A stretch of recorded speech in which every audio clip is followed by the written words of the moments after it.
Everyone, আজকে রান্নাবান্নার পুরো দায়িত্বটাই কিন্তু আমার মা আমার ঘাড়ে দিয়ে দিয়েছিল। কত বড় কড়া বসিয়েছি দেখো, চিকেন রান্না করছিলাম। আজকে ছিল রবিবার, তোমার দাদাভাই চলে এসেছে। আজকে কিন্তু আমি বাড়ি চলে যাব, মানে বাপের বাড়ি আছি, শ্বশুর বাড়ি যাবো। কত করে? 5 টাকা 5 টাকা।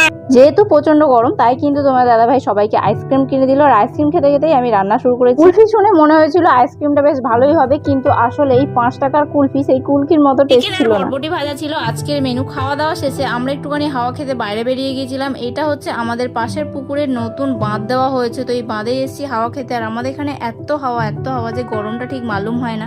আর আমার শ্বশুর বাড়িতে কিন্তু প্রচন্ড গরম লাগে, তার থেকে সেই তুলনায় কিন্তু এখানে অনেক গরম কম। আর এই দেখো আমাদের নতুন বাঁধ দেওয়া হয়েছে, কতটা চওড়া। আর পাশেই খাল কাটা হয়েছে, আর এই পাশে হচ্ছে আমাদের বাড়ি। তো এদিকে এসে দেখছিলাম ব্যাপারটা কেমন লাগছে। হ্যাঁ, তো অনেক বছর বাদে যেহেতু খাল কাটা হয়েছে। আমরা রেডি হয়ে গেছি সবাই মিলে। দেখো আমরা কিন্তু বাড়ি চলে যাচ্ছি। সোনুমা কিন্তু দেখো ভীষণ খুশি, অনেকদিন বাদে বাড়ি যাবে। টাটা করে দিচ্ছি।